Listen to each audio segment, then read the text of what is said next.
Good morning to all of you dear students. तो कैसे हैं आप सभी? उम्मीद करता हूं कि ज़बरदस्त होंगे। एंड आज हम नया टॉपिक लेकर आए हैं। जैसे कि हमने प्रीवियस क्लासेस में आपको most of the important topics optics पर बेस्ड सारे ब्रांच के बारे में बताया था। ऑप्टिक्स की दो ब्रांच होती है, एक वेव ऑप्टिक्स, एक रे ऑप्टिक्स। और हम लोगों ने रे ऑप्टिक्स की कहानी जो अभी तक हमने पढ़ा है ऑप्टिक्स पोर्शन में, वो सब कुछ हम लोगों ने रे ऑप्टिक्स में पढ़ा था। लेंस के बारे में जाना था, प्राइमरी फोकस के बारे में जाना था, प्रिज्म के बारे में जाना था, लेंस का कुछ रिफ्रैक्शन फिनोमिना समझा था, कुछ डेरिवेशंस हम लोग जाने थे। आज हम लोग मेनली डिस्कस करने वाले हैं डुअल नेचर ऑफ लाइट की second property, that is wave nature. Overall ये हमारा पार्ट ऑप्टिक्स का ही है। हम लोग ऑप्टिक्स पोर्शन अभी भी पढ़ रहे हैं, लेकिन अब हम लोग को एक नई जर्नी के बारे में समझना है, और वो नई जर्नी है वेव ऑप्टिक्स। वेव ऑप्टिक्स थोड़ा सा इसके बारे में स्टार्ट करेंगे, बेसिक भूमिका बनाएंगे, और 3 दिन का ये लेक्चर है, 3 क्लासेस हैं। 3 क्लासेस में हमारे सारे टॉपिक कवर हो जाएंगे। आज के टॉपिक में भी हम लोग बहुत कुछ सीखने वाले हैं, तो इसलिए क्लास नो डाउट इम्पॉर्टेंट है, समझते चलिएगा। आप सभी ने पहली बार पढ़ा था लाइट में कि लाइट शोज डुअल नेचर। आप सभी को याद है, मैं याद दिलाता हूँ। हम लोगों ने पढ़ा था light shows dual nature. Light shows dual nature. First है वेव नेचर एंड सेकंड है पार्टिकल नेचर। फर्स्ट है वेव नेचर और सेकंड है पार्टिकल नेचर। सेकंड है पार्टिकल नेचर। अब आपको बताते हैं, ये जो वेव नेचर है ना, इसी को नाम दिया जाता है वेव ऑप्टिक्स। इस वेव नेचर को ही नाम दिया जाता है बेटा वेव ऑप्टिक्स। यहाँ पर हम लोग लाइट के वेव नेचर को पढ़ते हैं, और यही हमारा आज का फोकस है, वेव ऑप्टिक्स। ये देखो, और जो पार्टिकल नेचर होता है, जो पार्टिकल नेचर है, इसी को हम लोग ईजिली नाम देते हैं रे ऑप्टिक्स। इसी को फिजिक्स में नाम दिया जाता है बेटा रे ऑप्टिक्स। और रे ऑप्टिक्स की कहानी हम डिटेल में पढ़ चुके हैं। सर कैसे? रे ऑप्टिक्स में ही रिफ्लेक्शन था, रे ऑप्टिक्स में ही रिफ्रैक्शन था, रे ऑप्टिक्स में ही लेंस था, और रे ऑप्टिक्स में ही प्रिज्म था। यहीं पर हम लोग समझे थे एंगुलर डिस्पर्जन के बारे में, डिस्पर्जन के बारे में समझा था, डेविएशन एंगल के बारे में जाना था, रिफ्रैक्शन थ्रू लेंस हमने पढ़ा था। जितना टॉपिक मैंने पढ़ाया वो सबका सब आपका रे ऑप्टिक्स था। और आज हमारी जर्नी वेव ऑप्टिक्स से स्टार्ट होने वाली है। तो वेव ऑप्टिक्स में सबसे पहला पॉइंट आप ये जान लीजिएगा कि it is a branch of physics which we deal the study of light in wave form. यहाँ पे हम लोग लाइट के वेव फॉर्म का स्टडी करते हैं। ये वेव ऑप्टिक्स में हम लोग वेव नेचर ऑफ लाइट के बारे में पढ़ते हैं, सबसे पहला चीज। ठीक, वेव नेचर ऑफ लाइट। अब दूसरा क्वेश्चन उठता है, सर वेव नेचर दिखाता कौन कौन है? तो वेव ऑप्टिक्स के लिए एग्जाम्पल सबसे तगड़ा याद रखिएगा, जो आपको पढ़ना भी है, जो आपको पढ़ना भी है। पहला चीज इंटरफेरेंस फिनोमिना आपको पढ़ना है, इंटरफेरेंस। ठीक, इंटरफेरेंस फिनोमिना। दूसरा पोलराइजेशन के बारे में पढ़ना है, पोलराइजेशन।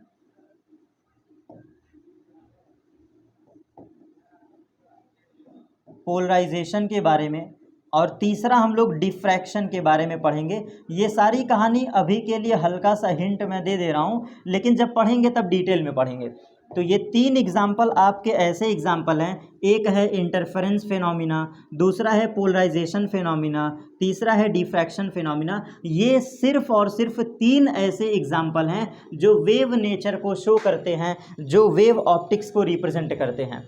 तो हमारी कहानी इन तीनों पॉइंट से ही आगे बढ़ेगा। शॉर्टकट में हम समझ लेते हैं कि क्या होता है इंटरफेरेंस, क्या होता है पोलराइजेशन एंड क्या होता है डिफ्रैक्शन। चलिए तीनों को हम लोग शॉर्टकट में थोड़ा सा समझेंगे। ठीक है, तीनों कहानी को हम लोग शॉर्टकट में समझते हैं। सबसे पहला चीज देखिएगा, बहुत ध्यान से समझना, बहुत ध्यान से। इंटरफियरेंस एक पैटर्न होता है, इंटरफियरेंस हमारा एक पैटर्न होता है। पहला चीज समझना, जो इंटरफेरेंस होता है, जो इंटरफेरेंस होता है, ये एक पैटर्न ऑफ लाइट है, मतलब स्पेशल पैटर्न ऑफ लाइट। इसको ऐसे समझो, ये एक स्पेशल पैटर्न है, special pattern of light. Definition कुछ और है, कहानी कुछ और है, बस मैं समझा रहा हूँ कि जो इंटरफियरेंस फिनोमिना है ये हम अपने साधारण जीवन में, अपने सिंपल जेन्युइन लाइफ में देख सकते हैं। ये एक स्पेशल पैटर्न होता है। अब आप कहोगे सर ये कैसा स्पेशल पैटर्न है, आइए आपको समझाते हैं। जैसे मान लो कि हमने एक सोर्स ऑफ लाइट लिया, सोर्स ऑफ लाइट, ठीक है, सोर्स ऑफ लाइट। अब यहाँ से जब लाइट रेस चली, यहाँ से लाइट रेस क्या हो रही है, चल रही है। फॉर एग्जांपल हर डायरेक्शन में लाइट रेज आपकी ट्रेवल कर रही है, ठीक।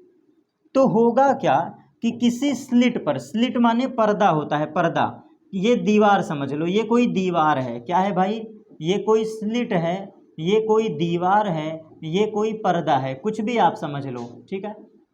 तो हमें क्या दिखाई देगा, अगर हमारे दीवार पर खूब प्रकाशमय क्षेत्र है, ये प्रकाशमय क्षेत्र जो मैं बना रहा हूँ ये प्रकाशित क्षेत्र है, प्रकाशित। फिर इसके बाद एक और पैटर्न बने सेम मोटाई का, ये भी है प्रकाशमय क्षेत्र। और सेम ऐसे ही देखो मैं अगेन बना रहा हूँ, यहाँ पे भी देखिए ये प्रकाशमय क्षेत्र है। जो मैं ये डार्क कर रहा हूँ, ये जो डार्क लाइन मैंने किया है, ये एक आपका मतलब कि ब्राइट एरिया है, ब्राइट एरिया। ऐसे ही करते करते ये पैटर्न ऊपर की तरफ बढ़ता जाए और ऐसे ही करते करते ये पैटर्न नीचे की तरफ बढ़ता जाए, तो इस फिनोमिना को हम लोग कहते हैं इंटरफेरेंस फिनोमिना। आप बहुत बारीकी से समझना, ये जो मैंने दीवार लिया है, ये जो मैंने स्लिट लिया है, अगर स्लिट पर, किसी स्लिट पर क्या बने, सीक्वेंस वाइज, पैटर्न वाइज आपको डार्क एरिया दिखाई दे, dark area, sorry bright area, ये हमारा ब्राइट एरिया है, ये क्या है, ब्राइट एरिया, ब्राइट एरिया। यहाँ पे लाइट की इंटेंसिटी मैक्स है, ब्राइट एरिया का मतलब है लाइट की इंटेंसिटी मैक्स है। और सेम एज इट इज ये जो है, ये भी हमारा ब्राइट एरिया है, bright area. Same as it is ये हमारा क्या है, bright area, B and A bright area, और ये भी हमारा है ब्राइट एरिया। बहुत लॉजिकली समझना एक एक कहानी। मेरे प्यारे बच्चों, मैं कोई डेफिनेशन नहीं पढ़ा रहा हूँ, कोई डेरिवेशन नहीं पढ़ा रहा हूँ, सिर्फ मॉडर्न फिजिक्स का फिनोमिना समझा रहा हूँ कि कैसे ये हुआ।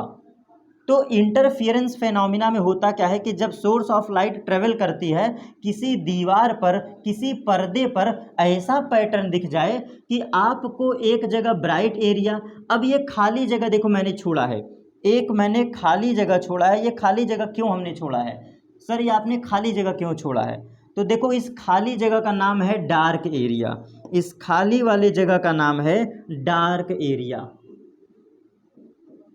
ये खाली मैंने नहीं छोड़ा है, ये बनता है पैटर्न। फिर देखो दो के बीच में ये खाली जगह है, तो ये आपका है डार्क एरिया, इसको डार्क रीजन भी कहते हैं। सेम एज इट इज़ ये देखो, ये हमारा क्या है, डार्क एरिया है, डार्क रीजन है, जो भी कह लो। तो बहुत बारीकी से समझना, ये जो एरिया दिख रहा है ये डार्क एरिया है, ये जो दिख रहा है तुमको डार्क एरिया है, ये जो दिख रहा है ये डार्क एरिया है। कहने का मतलब किसी पर्दे पर, किसी स्लिट पर ऐसा पैटर्न दिखाई दे जहाँ पे डार्क फ्रिंजेस बने, फिर ब्राइट फ्रिंजेस, फिर डार्क फ्रिंजेस, फिर ब्राइट फ्रिंजेस, फिर डार्क फ्रिंजेस, फिर ब्राइट फ्रिंजेस, तो ऐसे फेनोमिना को कहते हैं इंटरफेरेंस फेनोमिना। और ये सीक्वेंस से बनता है, ये बिल्कुल सीक्वेंस से बनता है।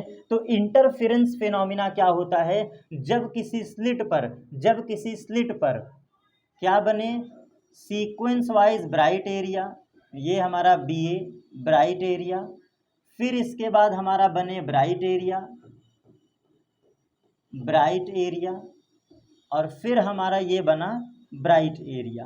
तो बहुत ध्यान से देखिएगा, सीक्वेंस वाइज पहले ब्राइट एरिया, यहाँ ब्राइट एरिया, यहाँ ब्राइट एरिया, मैंने समझा दिया। अब ये जो बीच का रीजन खाली है इसको कहते हैं dark area, D a dark area. ये जो रीजन है इसको हम कहेंगे डार्क एरिया, और सेम एज वेल एज इसको भी हम लोग कहेंगे डार्क एरिया। तो ये पैटर्न ही शो करता है इंटरफेरेंस। अगर ये पैटर्न कहीं पर बन रहा है तो इसी को कहते हैं इंटरफेरेंस फिनोमिना। ये क्यों हो पाता है? Due to wave nature of light. अब इसमें एक आपको डिफरेंस बता रहा हूँ, ये जो पट्टी है ना, ये जो पट्टी है मतलब ये जो फ्रिंज की मोटाई है, ये समझना, ये जो फ्रिंज की मोटाई है, फ्रिंज की मोटाई, thickness of dark area and thickness of bright area, ये जो थिकनेस है ना, जब ये पैटर्न सबका थिकनेस इक्वल हो, मतलब thickness of dark area, thickness of dark area is equal to thickness of bright area. जब हमारा thickness of dark area is equal to thickness of bright area होता है, तो ये मस्ट कंडीशन है for occurring the phenomena interference. मतलब must condition है। अगर हमारा डार्क रीजन और शैडो रीजन, जिसको डार्क एरिया हमारा शैडो रीजन है, तो चाहे हम बात करें डार्क एरिया की, चाहे हम बात करें ब्राइट एरिया की, जब हमारा area of bright and area of dark दोनों इक्वल होता है, सेम पैटर्न सेम थिकनेस का होता है, तो ऐसे फिनोमिना को हम लोग नाम देते हैं इंटरफेरेंस। और जब ये थिकनेस इक्वल नहीं होता है तो उसी फिनोमिना को नाम दे देते हैं डिफ्रैक्शन फिनोमिना। तो इंटरफेरेंस और डिफ्रैक्शन में कोई डिफरेंस नहीं है, बहुत ध्यान से समझना।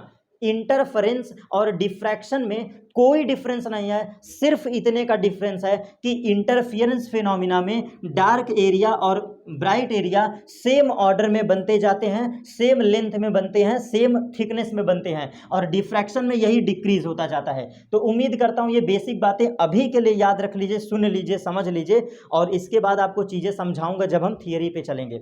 इसके बाद हम समझते हैं कि डिफ्रैक्शन क्या होता है। डिफ्रैक्शन, अब हम लोग दूसरे फिनोमिना पे आ गए, डिफ्रैक्शन। तो देखो डिफ्रैक्शन क्या होता है। डिफ्रैक्शन में जो स्लिट हम लिए थे, सबसे बीच में बनेगा ब्राइट एरिया, ये हमारा है ब्राइट एरिया, सबसे बीच में बनेगा ब्राइट एरिया, और ये सबसे मोटा होगा। ये जो हमारा ब्राइट एरिया होगा ये सबसे थिक, मतलब सबसे ज़्यादा थिक होगा, तो लार्ज थिकनेस इसको कह दो, इसको लार्ज थिकनेस कह दो। जो इसका थिकनेस है ये लार्ज थिकनेस होगा, लार्ज थिकनेस। डिफ्रैक्शन की सबसे बड़ी प्रॉपर्टी है, जो बीच वाला एरिया होगा ये डार्क ब्राइट होगा और इसकी थिकनेस सबसे ज़्यादा होगी। अब ये एरिया सीक्वेंस वाइज घटता जाएगा, मतलब ब्राइट के बाद जो अगला ब्राइट बनेगा वो थोड़ा कम हो जाएगा। देख लो एक बार, तुम खुद ही देख लो, ये ध्यान दो, ब्राइटनेस का एरिया इतना मोटा है, फिर इसके बाद इतनी पतली पट्टी, अगला जो ब्राइट बनेगा वो और पतला हो जाएगा, ये देखो, और फिर एक समय आएगा ये ब्राइटनेस वाली पट्टी गायब हो जाएगी, ये देखो, ये देखो। तो ऐसे करते करते एक समय आएगा सिर्फ और सिर्फ थोड़ा सा रीजन बचेगा ब्राइट का, ये देखो थोड़ा सा रीजन बचेगा। तो आपको ये कॉम्बिनेशन समझना है, ब्राइट एरिया है, इसके ऊपर अब जो नेक्स्ट ब्राइट एरिया होगा उसकी थिकनेस घट जाएगी, उसकी थिकनेस कम हो जाएगा, फिर इसके ऊपर जो ब्राइटनेस होगा वो और कम हो जाएगा, ये देखो मैंने बिल्कुल कम कर दिया, और फिर इसके बाद जो सबसे लास्ट वाला होगा ये बिल्कुल पतला है, ये देखो सबसे ऊपर वाला सबसे पतला। तो आप जरा कॉन्सेप्ट को पकड़ो, कॉन्सेप्ट को पकड़ो। जब हमें कभी स्लिट पर, किसी पर्दे पर, किसी दीवार पर ऐसा पैटर्न दिखाई दे जहां पर डार्क फ्रिंज और ब्राइट फ्रिंज सेम लेंथ में हो, सेम थिकनेस में हो और सेम कॉम्बिनेशन में वो चल रहा हो, जैसे ब्राइट के बाद डार्क, डार्क के बाद ब्राइट, ब्राइट के बाद डार्क, डार्क के बाद ब्राइट, ये प्रीवियस वाली स्लाइड देख लीजिए, प्रीवियस वाली स्लाइड हमारी देख लीजिए। तो यहाँ पर क्या हो रहा है, इंटरफियरेंस की मस्ट कंडीशन है thickness of dark area is equal to thickness of bright area, so we can easily see this phenomena on slit. हम पर्दे पर ये फिनोमिना देखते हैं। आज प्रमाण भी दूंगा कि ये बातें बताई किसने थी, अभी तो सिर्फ मैं समझा रहा हूं कि वेव नेचर होता क्या है और वेव नेचर क्या है, मैं सिर्फ ये समझा रहा हूं थ्रू फिनोमिना। तो इंटरफियरेंस हमारा ये होता है, यहाँ पे दोनों की थिकनेस इक्वल होती है। और बात करते हैं डिफ्रैक्शन फिनोमिना की, अगर बात करते हैं डिफ्रैक्शन फिनोमिना की, तो यहाँ पर सेंट्रल पार्ट पर ब्राइट एरिया बनता है, सेंट्रल पार्ट पर जो हमारा डिफ्रैक्शन फिनोमिना है, इसके सेंट्रल पार्ट पर, सेंट्रल मतलब केंद्रित भाग पर, सेंट्रल पार्ट पर सबसे बड़ा हमारा ब्राइट फ्रिंजेस बनता है और कंसेक्यूटिव ये डिक्रीज करता जाता है, सीक्वेंस वाइज ये क्या करता है, डिक्रीज करता जाता है। इट मीन्स सबसे ज़्यादा थिकनेस होगा सेंट्रल का, फिर कम, फिर और कम, फिर और कम, और लास्ट में सबसे कम। तो ये ऑर्डर आपका डिक्रीज होता जाता है, मतलब लार्ज एरिया नीचे की तरफ भी डिक्रीज करेगा, जो ये ब्राइट एरिया है नीचे की तरफ डिक्रीज करता जाएगा, और एज वेल एज ऊपर की तरफ भी ये क्या करता जाएगा बेटा, डिक्रीज करता जाएगा। क्योंकि जब धीरे धीरे ये डिक्रीज करता जाता है तो इसी पैटर्न को कहते हैं हम लोग इंटरफियरेंस, और सॉरी डिफ्रैक्शन। और आप कहोगे सर ये बीच का रीजन क्यों खाली है, तो ये बीच वाला रीजन अभी भी कैसा रीजन है, शैडो रीजन है, डार्क रीजन है। आप सोच रहे होगे ना सर ये खाली क्यों है, बेटा ये डार्क रीजन है, DA डार्क रीजन है, ये डार्क एरिया। ये देखिए ये हमारा डार्क रीजन है, कौन सा रीजन है, ये डार्क रीजन है। उसके बाद ये जो हमारा है ये डार्क रीजन है, सेम एज वेल एज ये हमारा डार्क रीजन है। और आपको बड़ा खतरनाक वाला कॉन्सेप्ट बताऊं, खतरनाक वाला कॉन्सेप्ट है, अगर समझ में आ गया ना तो डिफ्रैक्शन यहीं खत्म। अगर आपको ये मेरी बातें सिर्फ सुन के समझ में आ गई तो कॉन्सेप्ट यहीं पे खत्म। सर क्या है कॉन्सेप्ट जरा बताइए। देखो सेंट्रल पार्ट से, यहां देखो सेंट्रल पार्ट, सेंट्रल पार्ट से नीचे की तरफ जाने पर ब्राइट एरिया की थिकनेस डिक्रीज करती है, ब्राइट एरिया की थिकनेस डिक्रीज करती है। लेकिन वही हम लोग जब सेंट्रल से नीचे के तरफ और सेंट्रल से ऊपर की तरफ जाते हैं तो डार्क रीजन का एरिया बढ़ता जाता है, डार्क रीजन का एरिया बढ़ता जाता है, डार्क रीजन का जो एरिया है ये इंक्रीज करता जाता है। यही आपका कहलाता है डिफ्रैक्शन फिनोमिना। इस फिनोमिना की सबसे बड़ी प्रॉपर्टी है, इस फिनोमिना की सबसे बड़ी प्रॉपर्टी है सेंट्रल पार्ट पर ब्राइट बनेगा। मैं फिर से रिपीट कर देता हूं, कॉन्सेप्ट तीसरी बार बोल रहा हूं, तीसरी बार। सेंट्रल पार्ट पर, ये हमारा सेंट्रल पार्ट है, कोई दीवार ले लो, कोई पर्दा ले लो, कोई सतह ले लो, कोई सरफेस ले लो, जो मन करे वो ले लो। तो हमारा जो सेंट्रल पार्ट होगा, जो हमारा सेंट्रल एरिया होगा, central area of the slit, central area of the surface, ये सबसे ज़्यादा ब्राइट होगा। ये देखो मैंने भर दिया पूरा वाइट कलर से, मैंने भर दिया पूरा, तो इतना ज़्यादा ये ब्राइट होगा। और ये कंडीशनल है, सेंट्रल पार्ट पर ब्राइट एरिया, और ये सीक्वेंस वाइज डिक्रीज करता जाएगा। मतलब ये फर्स्ट ब्राइट है, फिर ये सेकंड ब्राइट है, देखो मैं ड्रॉ कर रहा हूँ, ये सेकंड ब्राइट है, फिर ये तुम्हारा थर्ड ब्राइट है, फिर ये तुम्हारा फोर्थ ब्राइट है, एज वेल एज ये फिफ्थ ब्राइट है।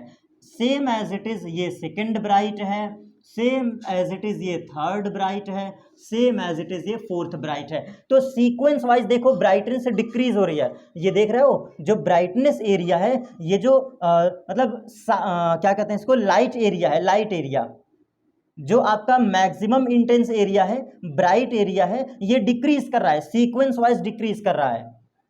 तो आपने यही पढ़ा कि जो ब्राइटनेस है, ब्राइटनेस ऊपर से नीचे जाने पे डिक्रीज करेगा, ब्राइटनेस एरिया क्या कर रहा है, डिक्रीज कर रहा है। डिक्रीज कौन कर रहा है भैया, bright area, BA bright area, bright area decrease कर रहा है। लेकिन वही हम बात करें अगर सेंट्रल से डार्क की, सेंट्रल से डार्क की, तो अगर हम सेंट्रल पार्ट से ऊपर की तरफ जाते हैं, सेंट्रल पार्ट से नीचे की तरफ जाते हैं, तो डार्क रीजन बढ़ता जाता है, डार्क रीजन बढ़ता जाता है। और ये आपका था डिफ्रैक्शन फिनोमिना। तीसरा और लास्ट फिनोमिना बताता हूं, देखो पोलराइजेशन क्या है, पोलराइजेशन,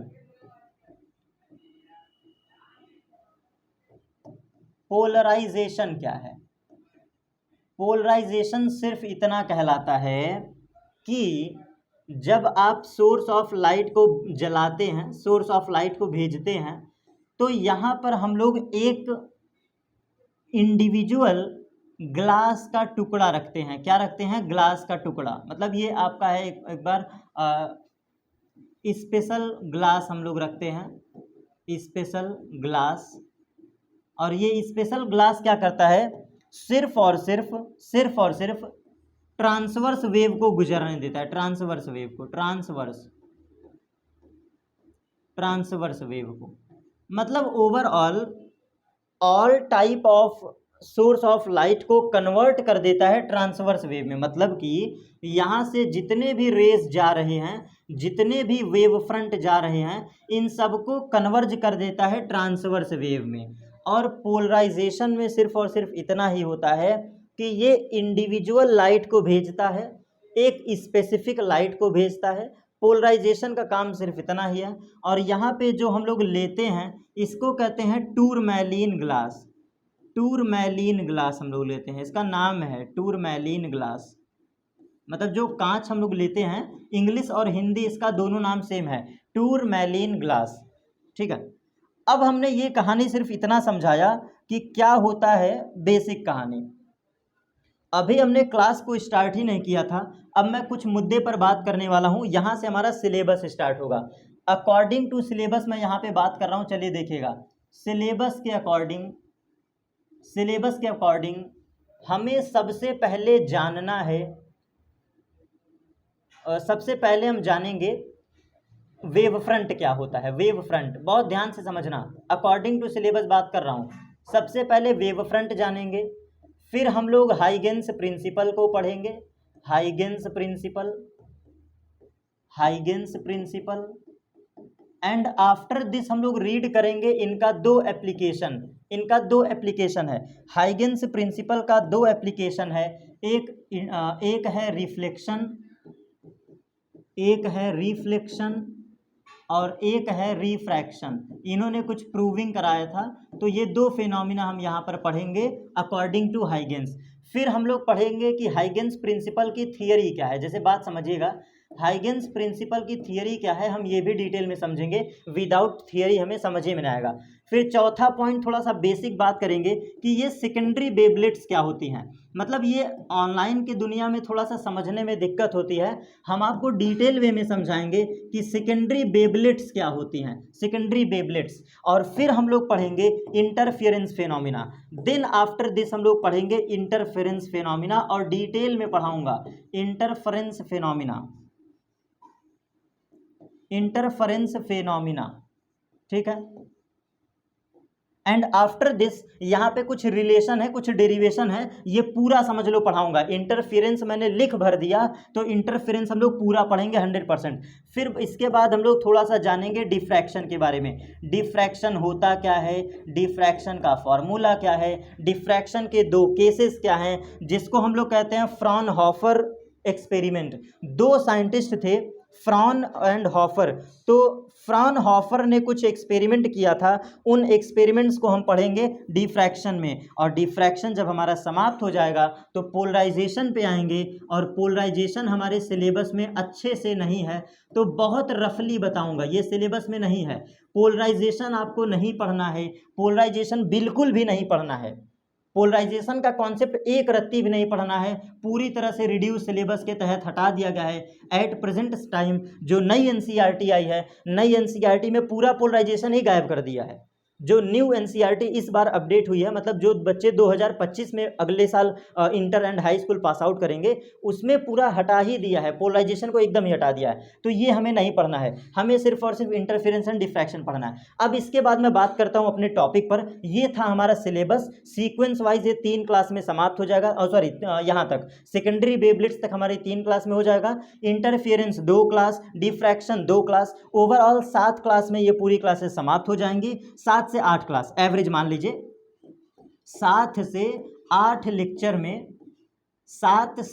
लेक्चर में कंप्लीट वेव ऑप्टिक्स, और 8 नंबर आपके हाथ में आ जाएगा। Complete wave optics and ray optics 8 number आपके हाथ में आ जाएगा। ये मेरा चैलेंज है, आप सवाल भी लगाएंगे, कॉन्सेप्ट भी समझ पाएंगे, 8 लेक्चर आपको वेट करना पड़ेगा। तो ये हमारा था टॉपिक। अब स्टार्ट करते हैं अपना वेव ऑप्टिक्स की कहानी, कैसे कैसे ये जर्नी शुरू हुई, कहाँ से कहानी आई है, क्यों इसको कहा गया वेव ऑप्टिक्स, इसके बारे में मैं थोड़ा सा डिस्कस कर दूं ताकि आपको चीज़ें बेहतर वे में समझ में आए। तो यहाँ से आप कॉपी कलम लेके बैठ सकते हैं। प्रीवियस जो टॉपिक था ये हमारा सिलेबस पर बेस्ड था। Now we will discuss on main topic, that is wave optics. तो ये कहानी शुरू होती है, जैसे कि मैंने आपको कई बार पढ़ाया है, ये कहानी शुरू होती है 1650 में।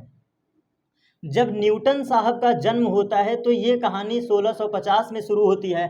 1650 के आसपास न्यूटन साहब वर्क करते हैं और 1665 में 1665 में मतलब 1650 के आसपास अपना वो पढ़ाई लिखाई जो भी उनका प्रोसीजर है करते हैं, एक्सपेरिमेंट करते हैं और 1665 में अपनी थियरी देते हैं। That theory is Newton's corpuscular theory. Newton's corpuscular theory, Newton's corpuscular theory, ये कॉर्पस्क्यूलर है, ठीक है बेटा, कॉर्पस्क्यूलर थ्योरी।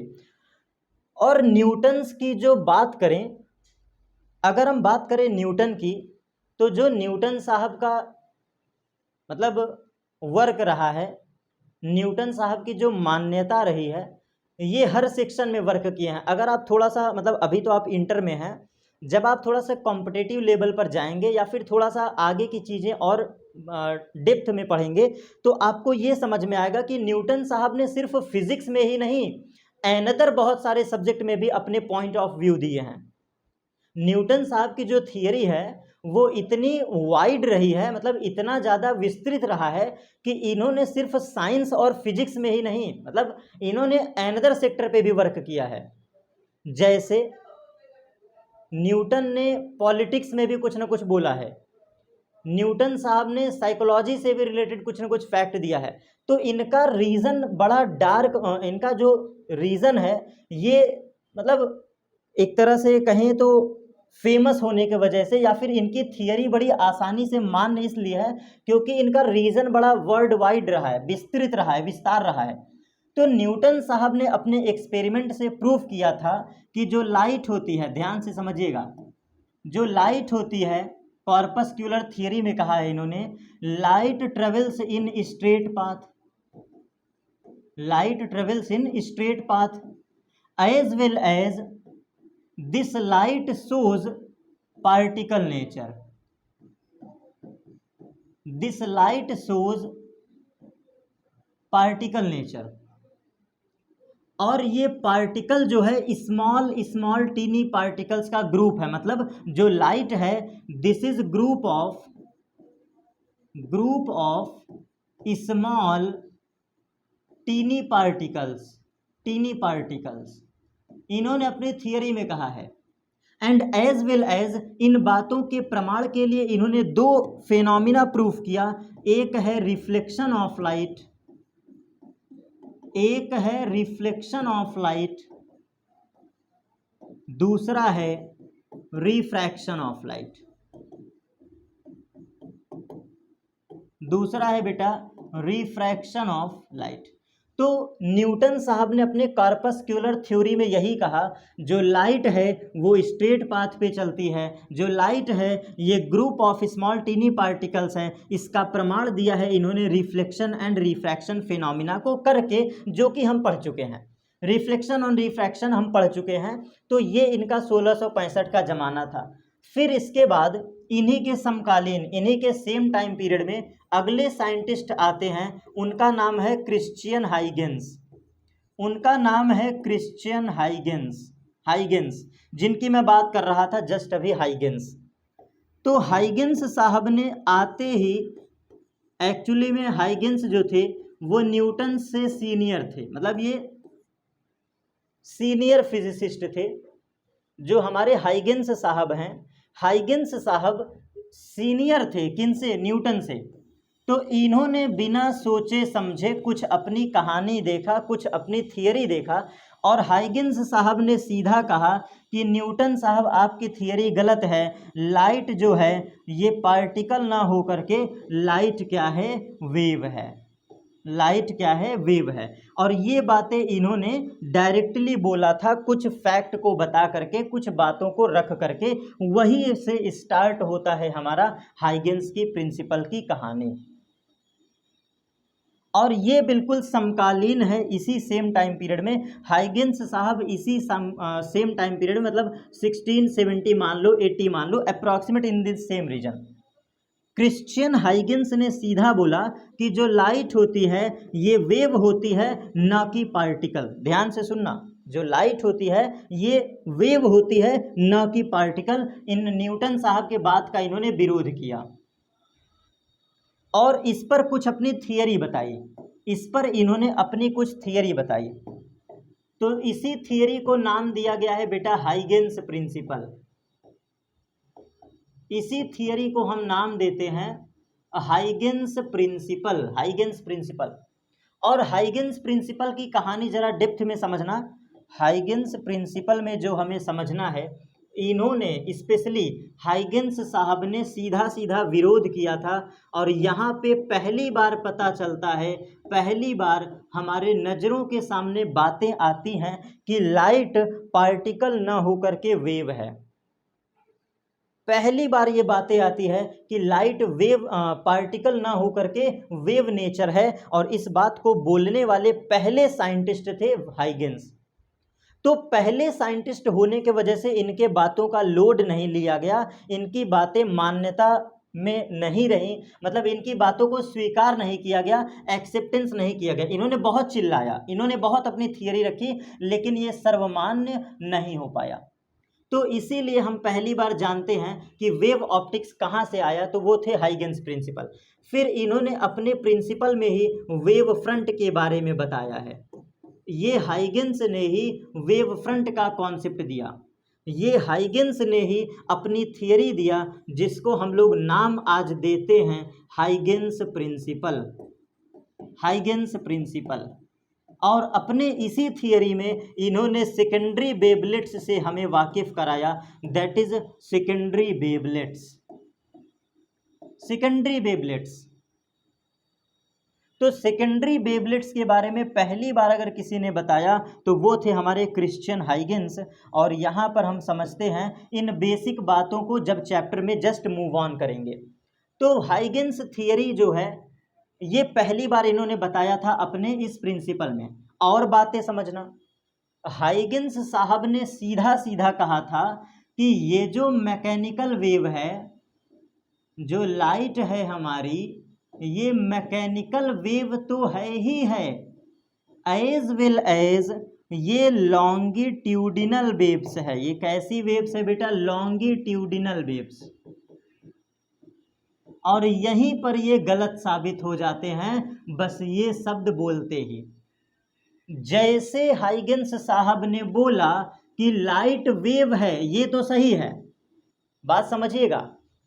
हाइगेन्स साहब ने जब तक ये बोला कि लाइट वेव है, वेव है, वेव है, तब तक ये कहानी सर्वमान्य रही है। लेकिन जैसे इन्होंने वेव को क्लासिफाई कर दिया, longitudinal wave same as sound, same as sound, बस यही इनका फेल्योर हो जाता है, यही इनका फेल्योर हो जाता है। जैसे हाइगेन्स साहब ने बोला कि light is a longitudinal wave same as a sound, यहीं पर इनकी थियरी पूरी तरह से चौपट हो जाती है।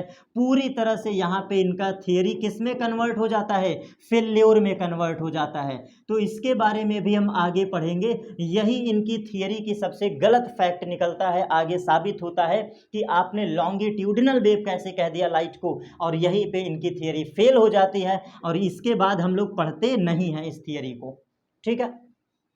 अब इनकी बातें फेल तो हो गई, लेकिन फिर भी इनकी बातें जो है लोगों के समक्ष आया, वेव नेचर के बारे में लोगों के समक्ष बातें आई, तो और नए नए साइंटिस्ट आए और इन्हीं के समकालीन, मतलब हाइगेन्स और न्यूटन के समकालीन 50 साल बाद, मतलब अप्रॉक्सीमेट 50 से 100 साल बाद मैं बात करता हूँ विद डाटा विद डेट। 1804 की जब घटना आगे आती है तो 1804 में एक साइंटिस्ट हैं, इनका नाम है थॉमस यंग, इनका नाम है थॉमस यंग। और थॉमस यंग ने अपना एक एक्सपेरिमेंट किया, उस एक्सपेरिमेंट का नाम है, उस एक्सपेरिमेंट का नाम है YDSE एक्सपेरिमेंट। उस एक्सपेरिमेंट का नाम है young double slit experiment, young double slit experiment. बहुत ध्यानपूर्वक समझिएगा, बहुत ध्यानपूर्वक समझिएगा। जब तक न्यूटन साहब जिंदा थे, बात समझिएगा, जब तक न्यूटन साहब जिंदा थे, इन्होंने अपनी बातें एक तरफा मनवाई। एक तरफा समझते हैं ना, एकदम एक तरफा राज।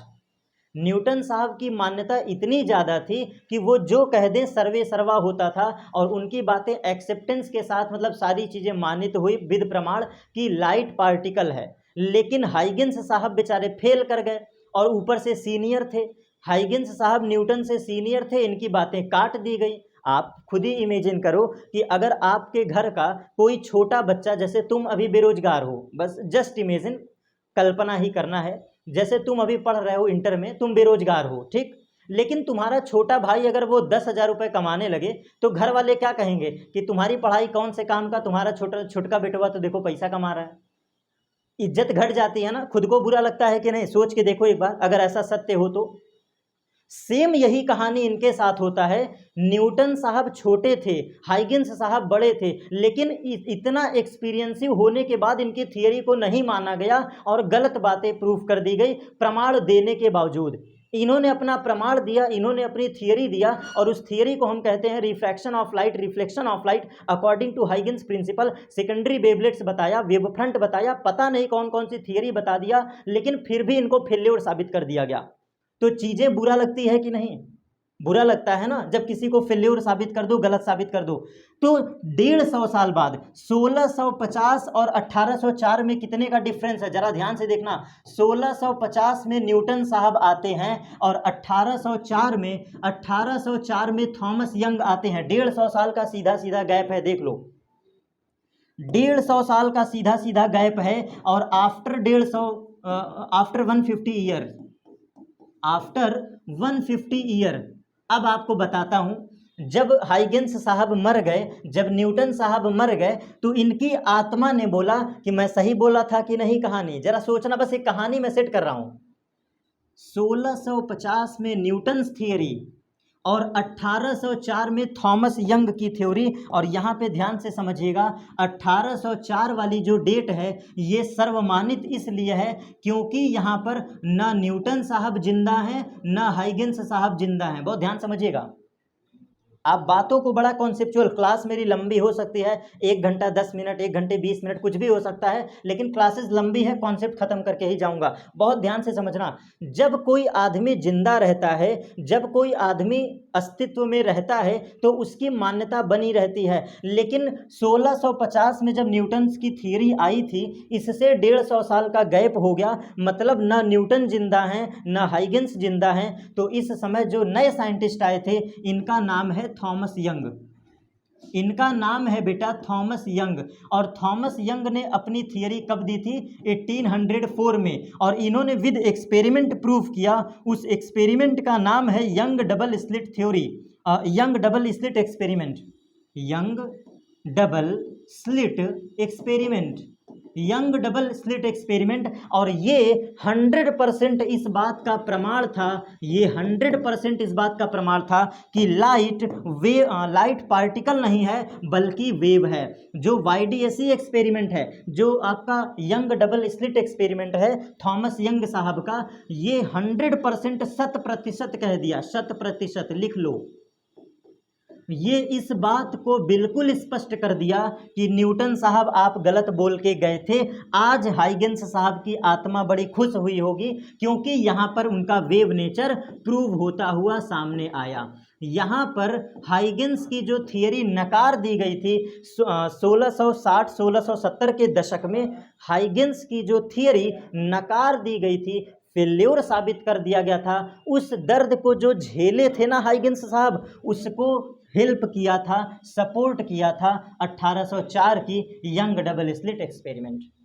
तो यहाँ पर बातें अब 100% साबित हो जाती हैं। यंग डबल स्लिट एक्सपेरिमेंट होने के बाद 100% बातें साबित हो जाती हैं कि लाइट हमारा वेव नेचर है। तो ये स्लाइड जरूर याद रखिएगा। 1804 का Thomas young experiment, young double slit experiment, इस बात का प्रमाण था कि जो हमारी लाइट है ये डुअल नेचर है। जो लाइट है ये डुअल नेचर है, एक है वेव और एक है पार्टिकल। और पार्टिकल नेचर को एब्जॉर्ब किया जाता है 1665 का कार्पस्क्यूलर थ्योरी, और वेव नेचर को स्वीकार किया जाता है 1804 का थॉमस यंग एक्सपेरिमेंट। तो ये प्रमाण याद रखिएगा, ये प्रमाण है। अब इसके बाद आगे चलते हैं, यहाँ पे बातें ये सिद्ध हो गया कि आपस में झगड़ो मत भैया, लाइट वेव भी है और लाइट रेज भी है। यही थॉमस यंग साहब, यही थॉमस यंग साहब, कोई और नहीं बेटा, यही थॉमस यंग, यही थॉमस यंग ने अपना 2 एक्सपेरिमेंट किया। उस एक्सपेरिमेंट का नाम है इंटरफेरेंस, इंटरफेरेंस। और इंटरफेरेंस इस बात का प्रमाण है कि लाइट हमारी वेव नेचर है, और इसी के वजह से हम इंटरफेरेंस फिनोमिना पढ़ते हैं, young double slit experiment, young single slit experiment. तो 2 एक्सपेरिमेंट हम पढ़ते हैं, एक डबल स्लिट एक्सपेरिमेंट, एक सिंगल स्लिट एक्सपेरिमेंट। तो यहाँ पे कहानी हमारी क्लियर हुई कि वेव ऑप्टिक्स क्या है। अभी भी चीज़ें रुकी नहीं, अभी भी चीज़ें रुकी नहीं, एक इतिहास है, एक पूरा एरा रहा है। इसके बाद 1865 की बात आती है, 1865 की या 1870 की। अब हमारा दशक आता है 1865 से 1870 का, और यहाँ पर एक नए साइंटिस्ट जन्म लेते हैं, उनका नाम है मैक्सवेल, उनका नाम है बेटा मैक्सवेल। अब ये नए साहब आते हैं और मैक्सवेल साहब ने अगेन प्रूफ किया कि जो लाइट है, ध्यान से समझिएगा, ये सब एरा है, सब पढ़ेंगे। 1865 से 70 के दशक में मैक्सवेल साहब सामने आते हैं, और मैक्सवेल साहब ने बोला कि बेटा ऐसा है, जो आप लोग कह रहे हैं कि लाइट पार्टिकल है, लाइट वेव है, ये दोनों का कॉम्बिनेशन है, और यहाँ पे ये नया नाम देते हैं, नई थियरी नाम देते हैं, वो है इलेक्ट्रोमैग्नेटिक वेव का कॉन्सेप्ट। यहाँ पर नया कॉन्सेप्ट सामने आता है कि लाइट हमारी इलेक्ट्रोमैग्नेटिक वेव है।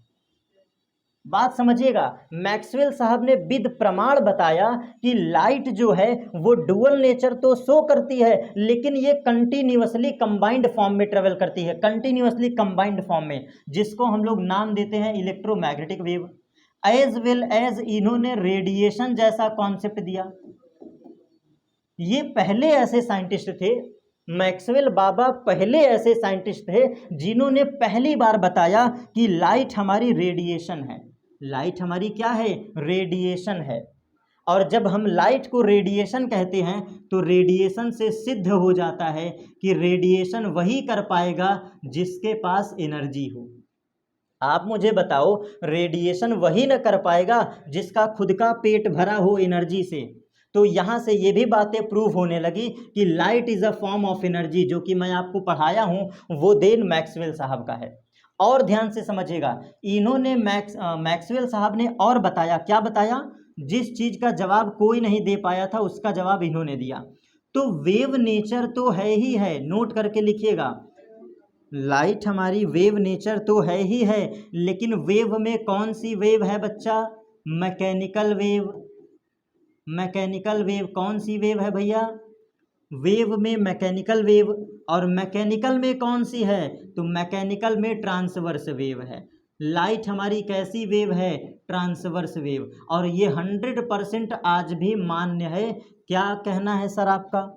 जब आप कॉम्पिटिटिव एग्ज़ाम देते हैं, जब आप किसी कंपटीशन का एग्ज़ाम देते हैं, चाहे वो वनडे एग्ज़ाम हो या यूपीएससी का एग्ज़ाम हो या कोई भी एग्ज़ाम हो, अगर आपसे ये पूछा जाए कि लाइट कैसी वेव है, तो आप जवाब दोगे ट्रांसवर्स, क्योंकि मैक्सवेल ही वो पर्सन थे जिन्होंने बताया था कि जो हाइगेंस की थियरी है फेल क्यों हो गई, क्योंकि उन्होंने लॉन्गिट्यूडनल मान लिया था, सेम एज साउंड।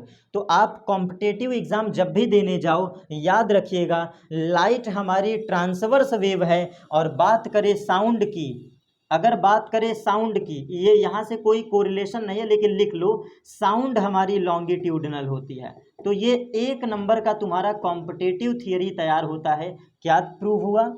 साउंड जो होता है वो लॉन्गिट्यूडनल वेव है, और जो लाइट है वो ट्रांसवर्स वेव है। तो इतनी बातें कौन बताया था? इतनी बातें बताया था मैक्सवेल साहब ने। और यहाँ पर एक इक्वेशन देते हैं जो इनकी थियरी है, ऐसे ही सर्वमान्य नहीं है इनकी थियरी। इनकी थियरी मान्य इसलिए है क्योंकि इन्होंने अपना एक इक्वेशन दिया, उस इक्वेशन का नाम है Maxwell equation. Maxwell equation chapter number 8 NCERT chapter number 8, वहाँ पर ये बातें बताई गई है। और आगे चलते हैं, इसके सबसे आखिरी में सबसे लास्ट थियरी है जहाँ पे लाइट का सारा जंजाल खत्म हो जाता है, वो है 1904। 1865 के बाद 1904 में नई थियरी आती है और यहाँ पे हम लोग बात करते हैं Planck quantum theory. Planck quantum theory, Planck quantum theory. और ये प्लैंक क्वांटम थ्योरी पहली बार हमें इस बात से वाकिफ कराता है वो है मॉडर्न फिजिक्स। मॉडर्न फिजिक्स के बारे में यहाँ से जर्नी हमारी स्टार्ट होती है। इट मीन्स ये जो 1904 का एक्सपेरिमेंट है, 1904 का जो एरा है, एरा मतलब ये जो टाइम पीरियड है, 1900 में हम वाकिफ हो गए थे मॉडर्न फिजिक्स से। और मॉडर्न फिजिक्स में सबसे अहम भूमिका निभाता है प्लैंक का क्वांटम थ्योरी। और प्लैंक के क्वांटम थ्योरी में कुछ संशोधन करके, प्लैंक के क्वांटम थ्योरी में कुछ संशोधन करके, कुछ करेक्शन करके, बहुत बारीकी से समझिएगा बेटा, एक एक पॉइंट इतना कोरिलेट कर रहा हूँ, इसके बाद मुझे कभी रिवीजन करने की आवश्यकता ना पड़े। 1904 में हमारे आंखों के सामने एक नई थियरी आती है, उस नई थियरी का नाम है प्लैंक क्वांटम थ्योरी। और यहाँ पर कहा जाता है कि लाइट की एनर्जी कंटिन्यूअसली ना होकर के डिस्क्रीट फॉर्म में होता है, छोटे छोटे बंडल के फॉर्म में होता है, क्वांटा का कॉन्सेप्ट आता है। मैक्सवेल साहब ने बोला कि जो लाइट है वो आपका कंटिन्यूअसली एनर्जी क्या कहता है, रेडिएट करता है। मैक्सवेल साहब ने बोला कि जो लाइट है वो रेडिएशन तो करता है लेकिन कंटिन्यूअसली एनर्जी का रेडिएशन करता है। और इसी बात को नई थियरी हमारे सामने बोली जाती है, प्लैंक का क्वांटम थ्योरी। और प्लैंक क्वांटम थ्योरी में ये बोला गया कि एनर्जी, जो लाइट एनर्जी है वो कंटिन्यूअसली ना होकर के डिस्क्रीट फॉर्म में है, छोटे छोटे बंडल के फॉर्म में है, छोटे छोटे टुकड़े के फॉर्म में है। और जब ये टुकड़ा किसी मेटल सरफेस पे गिरता है तो वो मेटल एनर्जी एब्जॉर्ब कर लेता है और इलेक्ट्रॉन्स को एमिट करता है। और यहाँ से नई थियरी हमारी मॉडर्न फिजिक्स की आती है और यहाँ से हम पढ़ते हैं फोटो इलेक्ट्रिक इफेक्ट के बारे में। तो मैं क्या कह रहा था, हाँ, यहाँ पर 1904 में जब हमारी प्लैंक क्वांटम थ्योरी आई तो इसको थोड़ा सा करेक्शन किया गया, थोड़ा सा करेक्शन किया गया। और उस शख्स का नाम है जो पूरे भौतिक का सबसे खतरनाक साइंटिस्ट माना जाता है आज भी, आज के एरा में जिसकी पढ़ाई पढ़ी जा रही है, आज के वर्तमान समय में जिसकी थियरी हम पढ़ते हैं, और वो साहब हैं अल्बर्ट आइंस्टाइन। अल्बर्ट आइंस्टाइन का नाम आज भी हम सभी बच्चों को मालूम होगा, जितने भी सीनियर प्रोफेसर हो गए या कोई फिजिसिस्ट हो गया, यहाँ तक कि एक 10th का स्टूडेंट भी जानता है कि अल्बर्ट आइंस्टाइन कौन है। इन्होंने थ्योरी ऑफ रिलेटिविटी के बारे में बताया था। मतलब ये इतने ज़्यादा फेमस हो गए, अल्बर्ट आइंस्टीन का योगदान इतना ज़्यादा था क्योंकि मॉडर्न फिजिक्स के बारे में पहली बार इन्होंने बताया था और वो यहीं पर होता है। प्लैंक क्वांटम थ्योरी को थोड़ा सा करेक्शन करते हैं और करेक्शन करके फोटो इलेक्ट्रिक इफेक्ट के बारे में यहाँ पर इन्होंने अपनी कहानी को समझाया है। अल्बर्ट आइंस्टाइन ने फोटो इलेक्ट्रिक इफेक्ट के बारे में पूरी वेल डिफाइन तरीके में इसको डिफाइन किया। Photo electric effect, photo electric effect के बारे में इन्होंने वेल डिफाइंड तरीके से इसको बताया, फोटो इलेक्ट्रिक इफेक्ट फिनोमिना। और यहीं पर हम कॉम्पटन इफेक्ट के बारे में जानते हैं। What is Compton effect, what is Compton effect. तो यहाँ पर 1904 में जब प्लैंक क्वांटम थ्योरी आती है तो ये कहानी हम स्टार्ट करेंगे नेक्स्ट यूनिट में, क्योंकि मॉडर्न फिजिक्स आ गया और मॉडर्न फिजिक्स का पहला चैप्टर है फोटो इलेक्ट्रिक इफेक्ट। क्या होता है फोटो इलेक्ट्रिक इफेक्ट, ये सब उसी चैप्टर में पढ़ेंगे। हम ये भी जानेंगे कि क्यों एनर्जी का बंडल कैसे आया, मेटल क्यों एब्जॉर्ब किया, फिर इलेक्ट्रॉन्स का इमिशन क्यों हुआ, ये सारा कॉन्सेप्ट हम फोटो इलेक्ट्रिक इफेक्ट में पढ़ेंगे। और इसी के चलते इनको नोबेल प्राइज़ भी दिया जाता है। तो याद रखिएगा, अल्बर्ट आइंस्टाइन को इसी थ्योरी के चलते नोबेल प्राइज़ भी दिया गया, नोबेल प्राइज़। ठीक है, तो यहाँ पर अब मैं अपने बेसिक थ्योरी को समाप्त करता हूँ। एक शॉर्टकट वे में आपको पॉइंट समझा दूँ, बस एक शॉर्टकट वे में पॉइंट पढ़ा दूँ। वेव नेचर क्यों है, किसने बोला, कहाँ से आया, हाइगेंस साहब, हाइगेंस बाबा ने पहली बार बोला। कैसे काटा गया, इनकी थियरी को क्यों काटा गया, तो उसका भी जवाब याद रखिएगा।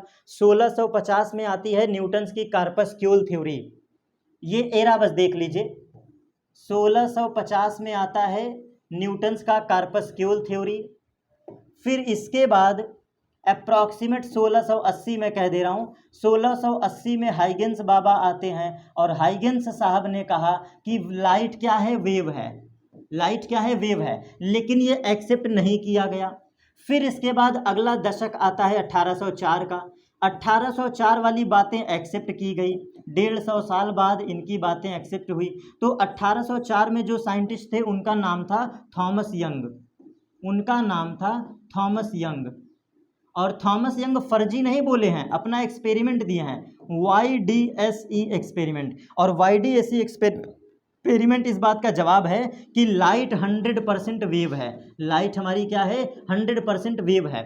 फिर इसके बाद 1865 में आते हैं मैक्सवेल साहब, 1865 में आते हैं बेटा मैक्सवेल साहब। तो मैक्सवेल साहब ने एक अद्भुत घटना बता दिया। क्या अद्भुत घटना बताया? कहा कि ऐसा है, जो तुम दोनों लोग आपस में लड़ रहे हो कि लाइट पार्टिकल है, लाइट वेव है, इन्होंने कंबाइंड फॉर्म बता दिया, इन्होंने कंबाइंड फॉर्म बताया। तो मैक्सवेल का योगदान इस बात पर है क्योंकि इन्होंने डुअल नेचर को एक्सेप्ट कर दिया, इन्होंने डुअल नेचर ऑफ लाइट को एक्सेप्ट कर दिया। कहा कि लाइट न तो पार्टिकल है न तो वेव है, दोनों का कंबाइंड है। It means wave plus light, wave plus particle दोनों है, वेव प्लस पार्टिकल दोनों है। एज वेल एज मैक्सवेल ने बताया कि रेडिएशन एनर्जी है, as well as mechanical energy है, as well as transverse wave है, as well as electromagnetic wave है। सारी कहानी मैक्सवेल ने गाना गा दिया। और 1865 के बाद हमारा नए दशक की नई फिजिक्स सामने आती है। और 1900 से जब फिनोमिना स्टार्ट हुआ, 1900 का जब दशक आता है तो यहाँ से मॉडर्न फिजिक्स स्टार्ट हो जाती है। और मॉडर्न फिजिक्स में अल्बर्ट आइंस्टाइन का योगदान सबसे ज़्यादा है। तो इस एरा की बात अभी ना करके मैं बात करूंगा मॉडर्न फिजिक्स में, ठीक है। तो अभी मैं इस वीडियो को स्टॉप कर रहा हूं क्योंकि बहुत क्लियर कट सुनना बेटा, कॉन्सेप्ट जीरो से हमेशा स्टार्ट करूंगा और ले जाऊंगा हमेशा अपर लेवल तक। कहानी को बिल्कुल याद रखा करिए, बारीकियों को बिल्कुल समझा करिए। 1900 का दशक मैं अब डिस्कस नहीं करूंगा। उसका रीज़न है कि जब हम लोग मॉडर्न फिजिक्स पढ़ेंगे ना तो मैं अपना एक्सपेरिमेंट फिर से मैक्सवेल के इक्वेशन से शुरू करूंगा। मतलब जब मैं मॉडर्न फिजिक्स पढ़ाता हूं बेटा तो मैक्सवेल इक्वेशन से कहानी शुरू करता हूं ताकि हम लोग 1900 का दशक पढ़ पाएं। और 1900 का जो एरा रहा है ये कंप्लीटली मॉडर्न फिजिक्स को डेडिकेटेड रहा है। और 30 साल की कठिन परिश्रम, 30 साल का जो कठिन परिश्रम रहा है 1900 से लेके 1930 का एरा, ये वाला एरा 1900 से लेकर के 1930 1930, ये एरा हमारा सबसे ही मतलब एक नए फिजिक्स का एरिया डेडिकेट करता है, एक नए डायरेक्शन में फिजिक्स को ले जाता है। वो नया डायरेक्शन है मॉडर्न फिजिक्स के बारे में। तो ये एरा सबसे खास है, इसके बारे में मॉडर्न फिजिक्स में पढ़ेंगे। तो आज का वीडियो हमारा यहाँ पे समाप्त होता है। नेक्स्ट क्लास पे हम डिस्कस करेंगे वेव फ्रंट से। अगला जो हमारा क्लास होगा एक बार मैं आपको दिखा देता हूँ, ध्यान से देखिए बेटा, यही चीज़ें मैंने आपको पढ़ाया था आज के क्लास में, एक बार देख लिया जाए फिर हम आपको यहाँ पे क्या करेंगे, छुट्टी कर देंगे। तो देखिए ध्यान से समझिए। सबसे पहले स्लाइड में हमने पढ़ा था, वीडियो हमारा यहीं से शुरू होता है कि वेव नेचर कौन बताया था, हाइगेंस साहब ने। तो इंटरफियरेंस मैंने समझाया। फिर हमने आपको बताया कि एरिया दोनों का इक्वल होता है। फिर हमने बताया कि अगर लार्ज जो ब्राइट एरिया है वो कंसेक्यूटिव डिक्रीज करता जाए, सीक्वेंस वाइज डिक्रीज करता जाए, डिफ्रैक्शन है। इसके बाद हमने बताया कि सिलेबस के अकॉर्डिंग हमें क्या पढ़ना है। तो हमारा अगला क्लास वेव फ्रंट होगा, हमारा नेक्स्ट क्लास मेरे प्यारे बच्चों वेव फ्रंट से शुरू होगा। और ये हमने बताया कि इतना हमें पढ़ना है। फिर हमने कहानी समझाया कि 1650 में न्यूटन साहब की थ्योरी, फिर आगे चले हमने बताया हाइगेंस की थ्योरी, फिर हमने बताया 1650 से 1804 में जब 150 साल का गैप हुआ, 1650 से 1804 में जब 150 साल का गैप हुआ, इस दौरान ना न्यूटन जिंदा थे ना हाइगेंस जिंदा थे। तो इस समय नए साइंटिस्ट, जब आदमी जिंदा ही नहीं है तो उसकी थियरी कैसे मान्य रह जाएगी भाई। जब आपका खुद का अस्तित्व नहीं है तो आप अपने थियरी को कैसे लोगों के समक्ष रख पाएंगे। तो इसीलिए 150 साल बाद जब न्यूटन और हाइगेंस दोनों लोग नहीं रहे इस पृथ्वी पे, तो नए साइंटिस्ट थॉमस यंग की बातों को एक्सेप्ट किया गया। और ये थियरी सर्वमान्यत इसलिए है क्योंकि इन्होंने प्रमाण के साथ बताया लाइट क्या है, वेव है। और कौन सा experiment, young double slit experiment. फिर हमने बताया मैक्सवेल का एरा 1865 में, ये पढ़ चुके हैं। फिर इसके बाद हमने बताया 1904 की थियरी प्लैंक क्वांटम थ्योरी, और प्लैंक क्वांटम थ्योरी सबसे बड़ी अहम भूमिका निभाती है मॉडर्न फिजिक्स को पढ़ने में। और मॉडर्न फिजिक्स में दो फिनोमिना है, एक है फोटो इलेक्ट्रिक इफेक्ट, एक है कॉम्पटन इफेक्ट। तो Planck quantum theory, modern physics, ये सब हमारा पार्टिकल नेचर पर बेस्ड है। ये जो आपने फोटो इलेक्ट्रिक इफेक्ट पढ़ा है जो 1904 का दशक है, यहाँ पे हम लोग लाइट को पार्टिकल थ्योरी मान के पढ़ते हैं, पार्टिकल नेचर मान के पढ़ते हैं अगेन। तो photoelectric effect as well as Compton effect, ये दो एग्जाम्पल हैं किसके, पार्टिकल नेचर से प्रूव होते हैं। और अब हमारा ये वीडियो यहाँ पे कंप्लीट होता है, आज की क्लासेस को यहाँ पे समाप्त करते हैं। Thanks to all of you, enjoy करिए क्लासेस को, मिलेंगे अपने अगले क्लास पर according to syllabus wave front के साथ। Thank you.